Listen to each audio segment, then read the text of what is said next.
hùng tại sân kế nín nông chi hùng xe kế nín nông chi xin ta tung đam nào bằng sao đình xin chu ít chia mà tung la năng là coi muốn coi qua mà không hề xa này nhia in na xin chu lệ te ka xin lu ngã mang mo e nang yêu ta mo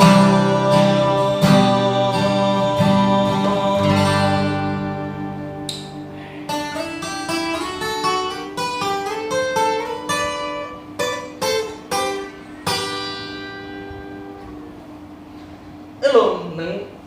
ho đi đi vâng vài hôm nay vài phút biếng mà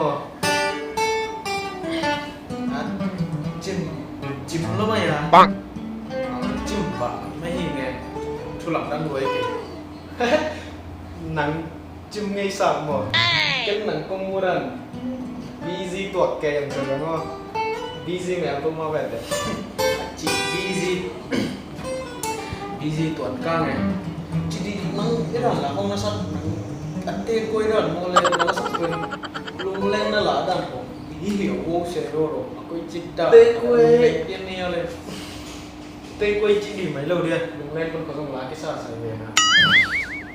cả lồng nó khen này cả lồng nó khen gieo là chú đã bằng đàn không thấy nó mấy thế nó chỉ tắt kỹ nó mấy mua oh no chỉ tắt sao về cái tiên vẫn lồng đấy rồi chỉ tiền chỉ đi lên nó dùng long lên nảy tận hạt nha này hầu bực mãi về cho nó mới sinh ra lại cả rồi nha bực mãi về cho nó lại nảy cả nha này long long ngay vừa này mày nghe